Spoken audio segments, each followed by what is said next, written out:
Good afternoon, dear EB school students. આજે આપણે હવે સ્ટાન્ડર્ડ 12થનું પાર્ટ 2નું ચેપ્ટર નંબર 16 સ્ટાર્ટ કરવા જઈ રહેલા છે. The name of the chapter is chemistry in everyday life. રોજિંદા જીવનમાં રસાયણ વિજ્ઞાન. જો માર્ક્સ વાઇઝ ડિસ્ટ્રીબ્યુશન જોઈ લઈએ તો બોર્ડમાં આ ચેપ્ટરમાંથી એક MCQ આવે છે, જેના માર્ક્સ હોય છે 1.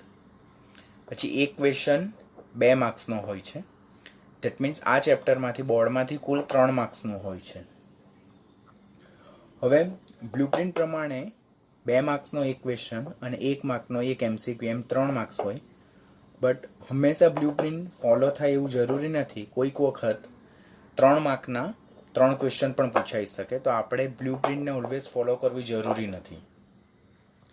ગુજસેટમાંથી આ ચેપ્ટરમાંથી મિનિમમ 2 MCQ આવે, જેના કુલ માર્ક્સ હોય છે 2 માર્ક્સ. આપણને ખ્યાલ છે કે ગુજસેટમાં કુલ 120 ક્વેશ્ચન હોય, 120 માર્ક્સના, ઈચ ક્વેશ્ચન હેવિંગ 1 માર્ક્સ. તેમાં કેમિસ્ટ્રીના 40 ક્વેશ્ચન હોય. તે 40 ક્વેશ્ચનમાંથી આ ચેપ્ટરમાંથી આપણને 2 મિનિમમ ક્વેશ્ચન પૂછાય છે, જેના કુલ માર્ક્સ હોય છે 2 માર્ક્સ. અને નીટમાંથી આ ચેપ્ટરમાંથી મિનિમમ ઓર મેક્સિમમ એક MCQ પૂછાય, જેના કુલ કેટલા માર્ક્સ હોય છે? 4 માર્ક્સ હોય છે. એટલે દેટ મીન્સ જો આપણે બોર્ડ પોઈન્ટ ઓફ વ્યૂ જોઈએ તો એના 3 માર્ક્સ આપણને દેખાતા હોય, પરંતુ નીટ પોઈન્ટ ઓફ વ્યૂ આપણે વિચારીએ તો એમાંથી એક MCQ પૂછાય છે, માટે આપણે ચેપ્ટરને સ્કીપ કરી શકીએ નહીં. We have to learn it thoroughly. So chapter start કરીએ. રોજિંદા જીવનમાં રસાયણ વિજ્ઞાન એટલે શું? તો ફર્સ્ટ ઉપયોગિતા. આપણી ટેક્સ્ટબુકમાં ફર્સ્ટ પેજ પર જ પ્રસ્તાવને ઇન્ટ્રોડક્શન આપેલું છે કે આપણે રોજિંદા જીવનમાં જુદા જુદા રસાયણનો ઉપયોગ કરીએ.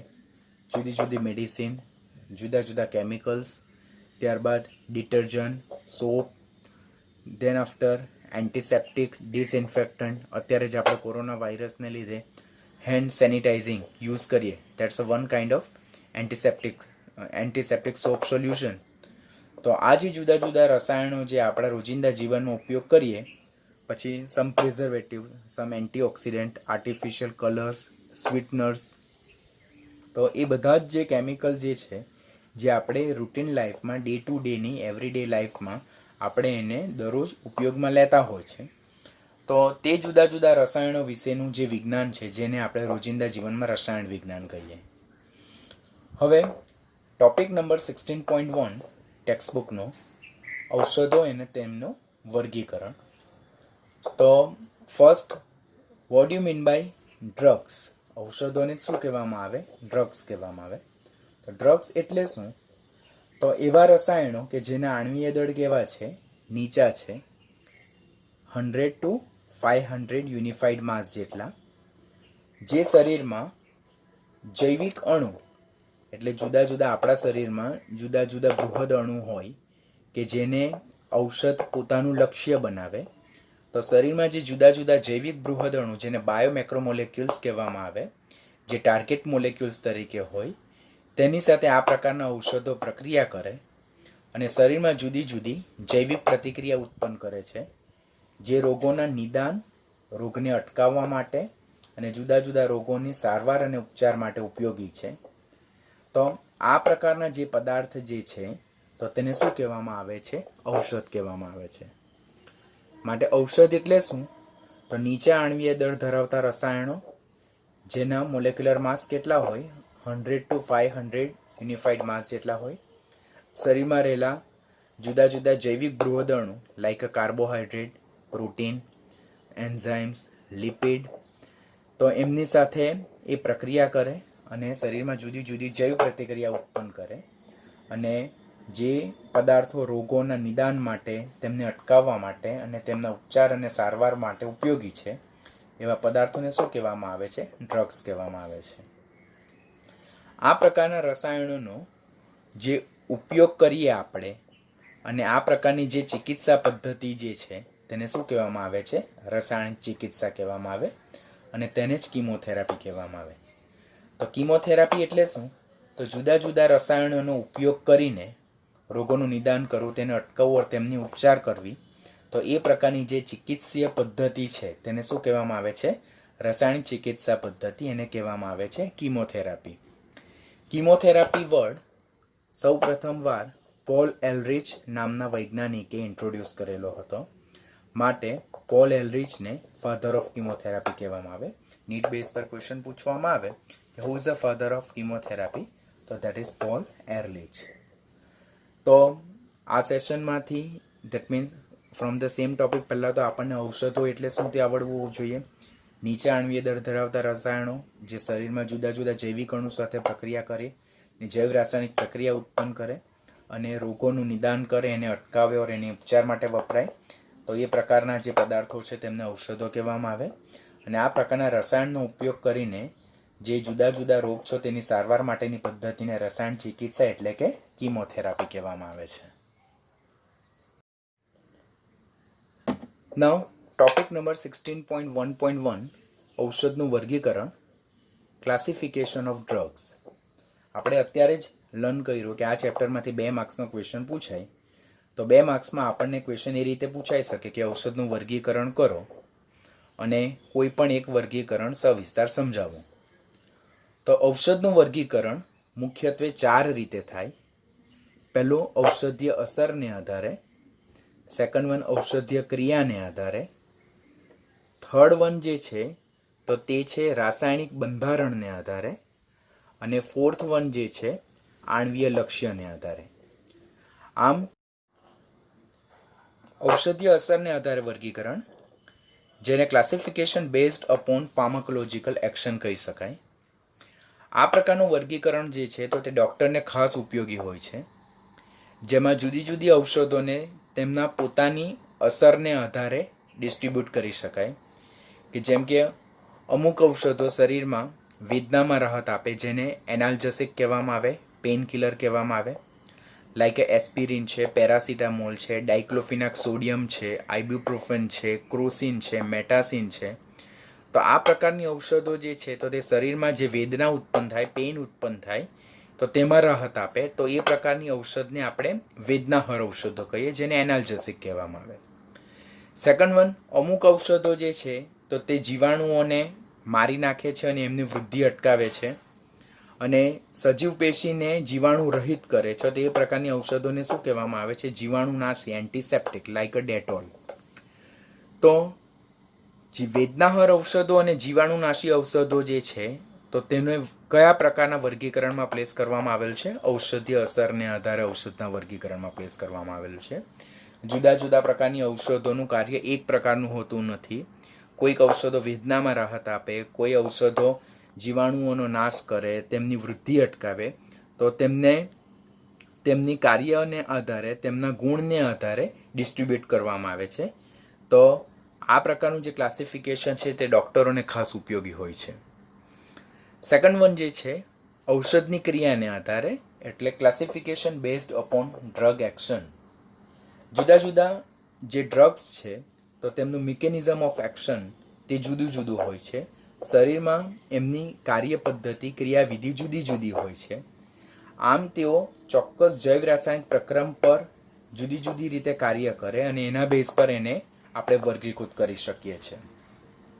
જેમ કે the very well known example જોઈએ તો આપણા શરીરમાં હિસ્ટેમાઇન જે એક જાતનો ન્યુરોટ્રાન્સમીટર છે, ચેતાપ્રેરક છે, તેનું પ્રમાણ જો વધી જાય તો આપણને એસિડિટી, હાઇપર એસિડિટી અને એલર્જી એટલે કે શરદી, ખાંસી અને ખંજવાળ જેવી સમસ્યાઓ સર્જાય છે.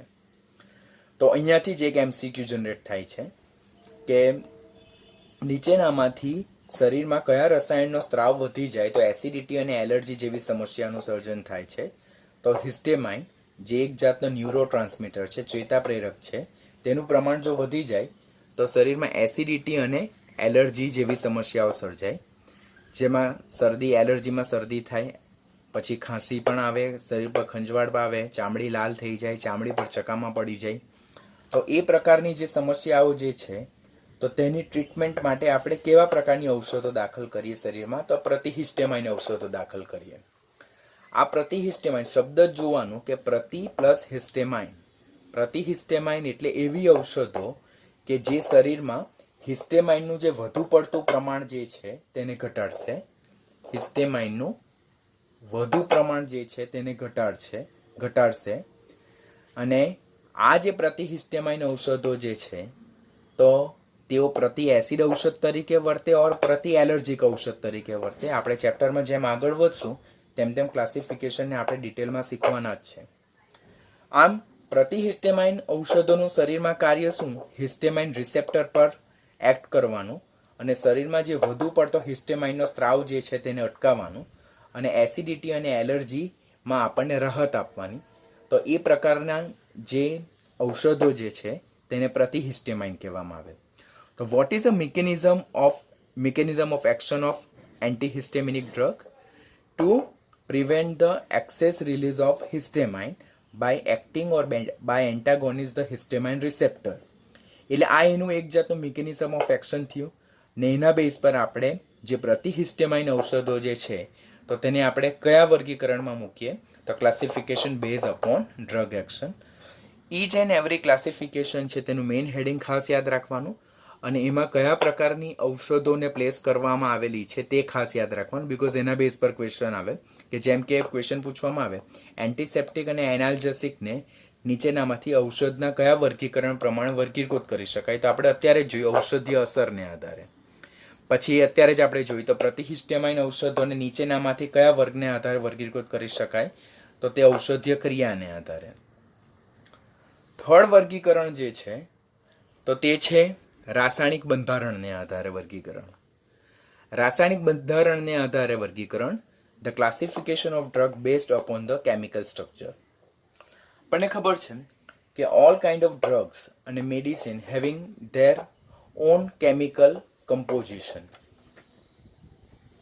એટલે જે બધી ઔષધો જે છે તો તેમને પોતાનું એક આગવું રાસાયણિક બંધારણ હોય અને જુદી જુદી ઔષધો જેનો જે કેમિકલ સ્ટ્રક્ચર એટલે રાસાયણિક બંધારણ જો સરખું હોય તો તેમની જે મિકેનિઝમ ઓફ એક્શન કરતા એમનો જે ઔષધીય ગુણ જે છે તો તે સક્રિયતા કેવી હશે?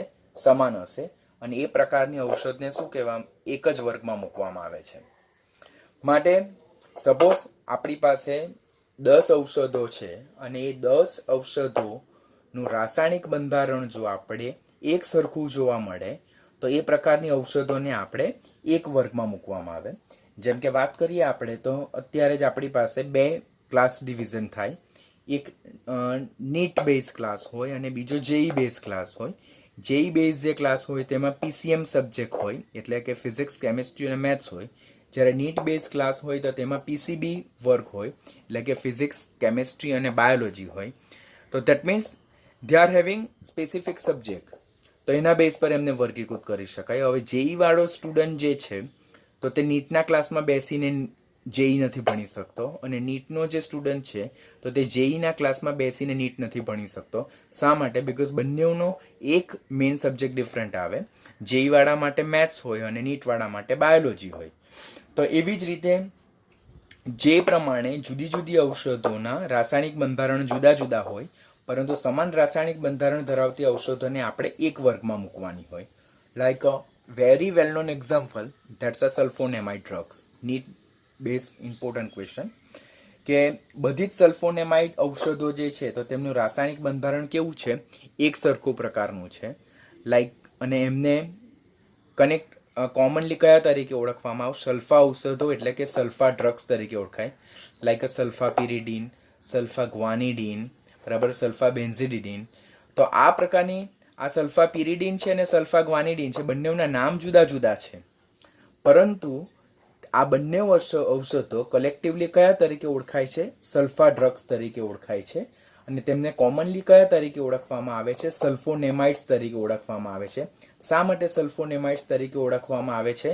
બીકોઝ તેમાં કોમન સ્ટ્રક્ચર કયું જોવા મળે છે? સલ્ફોનેમાઇડ્સ સાયક્લિક રિંગ. ધેટ મીન્સ આ સલ્ફોનેમાઇડ્સ જે સ્ટ્રક્ચર છે તે જોવા મળે કે જેમાં બેન્ઝીન રિંગના પેરા સ્થાન પર અમીનો ગ્રુપ પ્લેસ થયેલું છે અને મેઇન જે ગ્રુપ છે ત્યાં SO2NHR છે.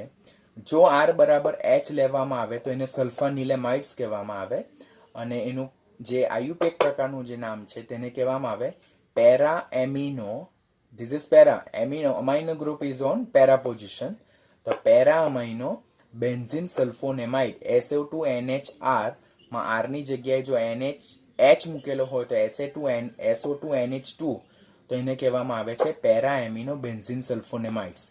તો તમને ક્વેશ્ચન પૂછવામાં આવે કે સલ્ફોનેમાઇડ્સ ઔષધો જે છે તો તેમાં નીચેનામાંથી કયું રાસાયણિક બંધારણ જોવા મળે? તો આ રાસાયણિક બંધારણ તમને ખાસ આવડવું જોઈએ. આ બધી જ કોમ્પિટિટિવની એક્ઝામ અને બોર્ડની એક્ઝામમાં આ ક્વેશ્ચન પૂછાય છે, તો આપણે એના પર ધ્યાન આપવાનું થાય. આમ સમાન રાસાયણિક બંધારણ એટલે સમાન કેમિકલ સ્ટ્રક્ચર ધરાવતી ઔષધોને એક જ વર્ગમાં મૂકવામાં આવે અને તેમનું જે ઔષધીય સક્રિયતા જે છે તો દેટ મીન્સ ડ્રગ રિએક્ટિવિટી છે તે ઓલમોસ્ટ કેવી હશે? સમાન હશે. Fourth classification that is base upon target molecules એટલે કે આણ્વીય લક્ષ્યને આધારે. આણ્વીય લક્ષ્ય એટલે શું? તો આણ્વીય લક્ષ્ય ધેટ મીન્સ ટાર્ગેટ મોલેક્યુલ્સ. આપણા શરીરમાં જે ઔષધોને દાખલ કરવામાં આવે તો તે ઔષધોના આણ્વીય લક્ષ્ય એટલે ટાર્ગેટ મોલેક્યુલ્સ કેવા હોય છે? જુદા જુદા હોય છે. જેમ કે વેરી વેલ નોન એક્ઝામ્પલ જોઈએ તો નાવડેઝ ડાયાબિટીસ અને ઓબેસિટી, એટલે આ ડાયાબિટીસ અને ઓબેસિટી એ બંને વૈશ્વિક સ્તરે ધેટ્સ અ મેજર ઇસ્યુ. હવે જે the person who is suffering from diabetes તો એના બ્લડમાં સુક્રોઝ એટલે કે શર્કરાનું પ્રમાણ વધી ગયેલું હોય છે, તો એના શરીરમાં જે દાખલ કરવામાં આવતી ઔષધો જે છે તો તે કોના પર કાર્ય કરશે? કોના પર ડાયરેક્ટ એટેક કરશે?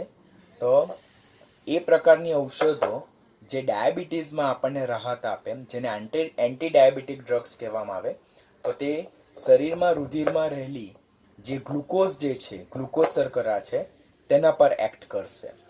માટે એન્ટી ડાયાબિટીક ડ્રગ છે તેનું ટાર્ગેટ મોલેક્યુલ શું છે? કાર્બોહાઈડ્રેટ કે જે બ્લડ ગ્લુકોઝ છે તેના પર એટેક કરે. Than after some patients R suffering from the hyper cholesterol એટલે કે બ્લડમાં કોલેસ્ટ્રોલ એટલે કે ચરબીનું લેવલ વધી ગયેલું હોય, તો એ પ્રકારના જે પેશન્ટ છે તો તેને એન્ટીલિપિડેમિક ડ્રગ આપવામાં આવે. એન્ટીલિપિડેમિક ડ્રગ એટલે એવી ઔષધો કે જે શરીરમાં રુધિરમાં રહેલા જે લિપિડ છે, ટ્રાયગ્લિસરાઇડ છે, ત્યાર પછી જુદા જુદા હાઈ લિપોપ્રોટીન છે, હાઈ ડેન્સિટી લિપોપ્રોટીન, લો ડેન્સિટી લિપોપ્રોટીન, કોલેસ્ટ્રોલ જે છે તો તેનું પ્રમાણ ઘટાડશે. તો એ પ્રકારની ઔષધોનું ટાર્ગેટ મોલેક્યુલ શું હોય છે? લિપિડ એટલે કે બ્લડમાં રહેલે ચરબીના પર એ ખાસ એટેક કરે છે. ત્યાર પછી some persons are suffering from AIDS, તો એના શરીરમાં જે ઔષધ દાખલ કરવામાં આવે તો તે પ્રોટીન અને ન્યુક્લિક એસિડ પર એટેક કરે. તો એ પ્રકારની જે ઔષધો જે છે તો તેના ટાર્ગેટ મોલેક્યુલ પ્રોટીન અને ન્યુક્લિક એસિડ હશે, એમના બંધારણમાં એ ખલેલ પહોંચાડે અને એ જે વાયરસ છે તેને મારી નાખશે. આમ શરીરમાં દાખલ કરવામાં આવતી જે જુદી જુદી ઔષધો જે છે તેના ટાર્ગેટ મોલેક્યુલ જુદા જુદા હોય અને ડિપેન્ડ અપોન ધેમ એમને જુદા જુદા ક્લાસમાં વર્ગીકૃત કરી શકાય કે કાર્બોહાઈડ્રેટ પર વર્ક કરતી ઔષધો, ત્યાર પછી લિપિડ પર વર્ક કરતી ઔષધો, પ્રોટીન પર એટેક કરતી ઔષધો, ન્યુક્લિક એસિડ પર એટેક કરતી ઔષધો, ત્યાર પછી તો એ પ્રકારની ઔષધો જે છે તો તેમને જુદા જુદા પ્રમાણે વર્ગીકૃત કરી શકાય. માટે ફોર્થ વર્ગીકરણ એ બેઝડ અપોન ટાર્ગેટ મોલેક્યુલ. શરીરમાં જે જુદી જુદી ઔષધો છે તેના આણ્વીય લક્ષ્ય એટલે ટાર્ગેટ મોલેક્યુલ કયા હોય છે? તો શરીરમાં પ્રેઝન્ટ રહેલા જૈવિક અણુ. તે કયા કયા? કે some drugs may act on carbohydrate that is blood sugar, some may act on blood lipid તો ધેટ્સ અ કોલેસ્ટ્રોલ, અમુક પ્રોટીન પર અટેક કરશે અને અમુક ન્યુક્લિક એસિડ પર એટેક કરશે. જે ઔષધોના બંધારણીય લક્ષણો સમાન હોય છે તો તેમની જે આ લક્ષ્યો જે છે તેના પરની ક્રિયાવિધિ ઓલમોસ્ટ કેવી જોવા મળે છે? સમાન જોવા મળે છે. આમ જુદી જુદી ઔષધો જે છે, ઔષધોના વર્ગીકરણ જો જોઈએ તો ઔષધોને મુખ્યત્વે 4 રીતે વર્ગીકૃત કરી શકાય. સમરી જો આપણે કહીએ તો ઔષધીય અસરને આધારે, ઔષધની ક્રિયાવિધિને આધારે, રાસાયણિક બંધારણને આધારે અને આણ્વીય લક્ષ્યને આધારે. ઈચ એન્ડ એવરી જે ક્લાસિફિકેશન છે તેનું મેઇન હેડિંગ હંમેશા યાદ રાખવાનું અને એમાં આવતી ઔષધોનો જે ઉદાહરણ છે તે ખાસ યાદ રાખવાનું. લાઈક એન્ટિસેપ્ટિક અને વેદનાહર ઔષધો જેને એનાલ્જેસિક ઔષધો કહેવામાં આવે, જે વેદનામાં એટલે કે પેઇન રિલીવર તરીકે ઓળખાય, તો તેને ઔષધીય અસરને આધારે વર્ગીકૃત કરવામાં આવે. પ્રતિહિસ્ટેમાઇન જે એલર્જી અને એસિડિટી એટલે શરદી, ખાંસી, ખંજવાળમાં રાહત આપે અને એસિડિટીમાં રાહત આપે તો તે ઔષધીય ક્રિયાને આધારે વર્ગીકૃત કરી શકાય. સલ્ફોનેમાઇડ એ રાસાયણિક બંધારણને આધારે વર્ગીકરણમાં પ્લેસ કરવામાં આવે. અને એન્ટી ડાયાબિટીક, ત્યાર પછી એન્ટીલિપિડેમિક જે ડ્રગ્સ જે છે તો તેને આણ્વીય લક્ષ્યને આધારે વર્ગીકરણ પ્રમાણે વર્ગીકૃત કરી શકાય છે. Now topic number 16.2 drug target interaction. એટલે આપણા શરીરમાં જ્યારે ઔષધ દાખલ થાય, ડ્રગ એન્ટર થાય તો એ કયા પાર્ટ સાથે ઇન્ટરેક્ટ થાય અને બાયોલોજિકલ એક્શન પ્રોડ્યુસ કરે, બાયોકેમિકલ રિએક્શન પ્રોડ્યુસ કરે, તો એ પ્રકારનું જે ઇન્ટરેક્શન હોય તેને ડ્રગ ટાર્ગેટ ઇન્ટરેક્શન કહેવામાં આવે, જેને ઔષધ લક્ષ્ય પારસ્પરિક ક્રિયા કહેવામાં આવે છે. હવે આમાંથી થિયોરિટિકલ ક્વેશ્ચન કોઈ નહીં આવશે, પરંતુ આપણા શરીરમાં જે મેક્રોમોલેક્યુલ્સ હોય, બૃહદ અણુઓ જે હોય, તેમના વર્કિંગ મિકેનિઝમ એટલે તેમના કાર્ય જુદા જુદા હોય, તો એના રિલેટેડ એમસીક્યુ અહીંયાથી પૂછાય છે, તો એ ખાસ યાદ રાખવાનું. ફર્સ્ટ જોઈએ તો આપણા શરીરમાં જુદા જુદા મેક્રોમોલેક્યુલ્સ હોય, બૃહદ અણુ હોય, અને તેમના કાર્ય પણ કેવા હોય, જુદા જુદા હોય છે. જેમ કે ઉત્સેચકો, જેને એન્ઝાઇમ કહેવામાં આવે, which are protein in nature, protein સ્વભાવ ધરાવે છે, તો તેઓ શરીરમાં કયું કાર્ય કરે, તો they are acting like a biocatalyst. એ લોકો જૈવિક ઉદ્દીપક તરીકે વર્તે. એટલે શરીરમાં જે જુદી જુદી જૈવ રાસાયણિક પ્રક્રિયા છે તેનો વેગ વધારે છે. તો ક્વેશ્ચન પૂછાય, નીચેનામાંથી કયો બૃહદ અણુ શરીરમાં જૈવ રાસાયણિક પ્રક્રિયાનો વેગ વધારે છે, તો તે શું છે? ઉત્સેચકો. તે કેવા સ્વભાવના હોય છે? પ્રોટીન સ્વભાવના હોય છે. સેકન્ડ મેક્રોમોલેક્યુલ્સ, ગ્રાહી પદાર્થ, જેને રિસેપ્ટર્સ કહેવામાં આવે, તે પણ પ્રોટીન નેચરના છે. તે શરીરમાં કમ્યુનિકેશન સિસ્ટમમાં મેજર રોલ પ્લે કરે, એટલે પ્રત્યાયન તંત્ર માટે અગત્યનો ભાગ ભજવે. એક જગ્યાએથી બીજી જગ્યાએ સંદેશાના વહનમાં રિસેપ્ટર ખાસ ઇમ્પોર્ટન્ટ રોલ પ્લે કરતા હોય છે. તો બીજો ક્વેશ્ચન પૂછાય, નીચેનામાંથી કયું કાર્ય એ રિસેપ્ટર એટલે ગ્રાહી પદાર્થનું અગત્યનું કાર્ય હોય, તો they R taking part in a communication system, એટલે પ્રત્યાયન તંત્ર માટે તેઓ જરૂરી અગત્યનો ભાગ ભજવે છે. પછી ટ્રાન્સપોર્ટ પ્રોટીન, વાહક protein, like a haemoglobin. NEET base પર ક્વેશ્ચન પૂછે, નીચેનામાંથી કયો ટ્રાન્સપોર્ટ પ્રોટીન તરીકે ઓળખાય, તો દેટ ઇઝ હિમોગ્લોબિન, જેઓ ધ્રુવીય અણુને કોષ પટલમાંથી વહન કરવામાં મદદરૂપ થાય છે. Fourth one, nucleic acid. Nucleic acid A like a DNA, RNA, તેમનું કાર્ય જનીનિક માહિતીનો સંગ્રહ કરવાનું હોય. વારસાગત લક્ષણો જે એક પેઢીમાંથી બીજી પેઢીમાં ઉતરી આવે છે, તો તે વારસાગત લક્ષણોને પેઢીઓ સુધી સંગ્રહી રાખવાનું કાર્ય કોણ કરે છે? ડીએનએ. અને ડીએનએ તો that is one kind of nucleic acid, જેના વિશે આપણે ડિટેલમાં શીખશું. અને લાસ્ટ વન છે તો લિપિડ અને કાર્બોહાઈડ્રેટ, તો તે કોષ ત્વચાના બંધારણમાં અગત્યનો ભાગ ભજવે છે. આમ આપણા શરીરમાં જુદા જુદા બૃહદ અણુઓ હોય તો તેમના કાર્ય કેવા હોય? જુદા જુદા હોય. ઉત્સેચકો જૈવ ઉદ્દીપક તરીકે કાર્ય કરે, ગ્રાહી પદાર્થ પ્રત્યાયન તંત્ર માટે અગત્યનો ભાગ ભજવે, વાહક પ્રોટીન જે ધ્રુવીય અણુ છે તેને કોષ પટલમાંથી વહન કરવા મદદરૂપ થાય, ન્યુક્લિક એસિડ જનીનિક માહિતીને લાંબો સમય સુધી સંગ્રહ કરવાની ટેન્ડન્સી ધરાવે, અને લિપિડ અને કાર્બોહાઈડ્રેટ જે છે તો તે કોષ ત્વચાના બંધારણમાં અગત્યનો ભાગ ભજવે છે. હવે જ્યારે આપણા શરીરમાં ઔષધ દાખલ થાય છે તો એ ઔષધ કેવી રીતે કાર્ય કરે? તો આપણા શરીરમાં દાખલ થતી ઔષધ જે છે તો તેનું જે મિકેનિઝમ ઓફ ડ્રગ એક્શન જે છે તો તે ક્રિયાવિધિ બે રીતે સમજાવી શકાય.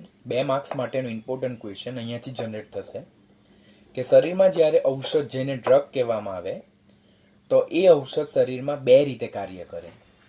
ક્યાં એ શરીરમાં હાજર રહેલા ઉત્સેચક સાથે ઇન્ટરેક્શન કરશે, ક્યાં એ શરીરમાં હાજર રહેલા ગ્રાહી પદાર્થ એટલે કે રિસેપ્ટર સાથે ઇન્ટરેક્શન કરશે. અને એ ઉત્સેચક ઓર ગ્રાહી પદાર્થ સાથે ઇન્ટરેક્ટ કરીને જુદા જુદા બાયોકેમિકલ રિએક્શન પ્રોડ્યુસ કરશે. આપણી ટેક્સ્ટબુકમાં ટોપિક નંબર 16.2.1 છે, જે ડ્રગ અને એન્ઝાઇમ ઇન્ટરેક્શન રિલેટેડ છે, કે ઔષધ જ્યારે ઉત્સેચક સાથે ઇન્ટરેક્શન કરે ત્યારે કેવી રીતે એ કાર્ય કરે. તો ઔષધ જ્યારે ઉત્સેચક સાથે ઇન્ટરેક્ટ કરે તો ત્યારે ઔષધ બે રીતેના રોલ પ્લે કરી શકે. સ્પર્ધાત્મક નિરોધકો, જેને કોમ્પિટિટિવ ઇન્હિબિટર્સ કહેવામાં આવે, અને સેકન્ડ વન છે અલોસ્ટિયરિક નિરોધકો, જેને અલોસ્ટિયરિક ઇન્હિબિટર્સ કહેવામાં આવે. What do you mean by competitive inhibitors and what do you mean by allosteric inhibitors that we are going to learn in detail later on. તો પહેલાં તો શરીરમાં દાખલ થતી ઔષધ જ્યારે ઉત્સેચક સાથે ઇન્ટરેક્ટ કરે તો ત્યારે દાખલ થતી ઔષધ ક્યાં સ્પર્ધાત્મક નિરોધક તરીકે ક્યાં એલોસ્ટિયરિક નિરોધક તરીકે વર્તે. અને શરીરમાં દાખલ થતી ઔષધ જ્યારે રિસેપ્ટર સાથે ઇન્ટરેક્ટ કરે તો ત્યારે બે રીતે વર્તી શકે, એન્ટાગોનિસ્ટ તરીકે ઓર એગોનિસ્ટ તરીકે. એન્ટાગોનિસ્ટ તરીકે એટલે શું કે જે રાસાયણિક સંદેશાવાહકનું કાર્ય અટકાવે ઓર એના કાર્યને અવરોધે છે. અને એગોનિસ્ટ એટલે શું કે જે રાસાયણિક સંદેશાવાહક જેવું કાર્ય કરે છે. હવે એન્ટાગોનિસ્ટ અને એગોનિસ્ટ શબ્દ તમારા માટે નવા હોઈ શકે, આ જે કાર્ય જે છે તે તમારા માટે નવું હશે, પણ આપણે લેટર ઓન જેમ ટોપિકને ડિટેલમાં શીખશું એટલે what you mean by antagonist and what you mean by agonist, તો તે તમારા ડાઉટ્સ ડેફિનેટલી સોલ્વ થઈ જશે. માટે આપણને 2 માર્ક્સનો ક્વેશ્ચન આ ચેપ્ટરમાંથી પૂછાય તો આપણને ક્વેશ્ચન એ રીતે પૂછાય કે ઔષધ અને ઉત્સેચક ક્રિયાવિધિ સમજાવો. અને સેકન્ડ ક્વેશ્ચન એમ પૂછાય કે ઔષધ અને ગ્રાહી પદાર્થ વચ્ચે થતી ક્રિયાવિધિ સમજાવો. તો ત્યારે આપણે સ્પર્ધાત્મક નિરોધકો અને અલોસ્ટિયરિક નિરોધકો ઉત્સેચકના સંદર્ભમાં સમજાવવાનું થાય અને એન્ટાગોનિસ્ટ અને એગોનિસ્ટ એ ગ્રાહી પદાર્થ એટલે કે રિસેપ્ટરના સંદર્ભમાં સમજાવવાનું થાય છે, જે આપણે ડિટેલમાં લેટર ઓન શીખવાના છે.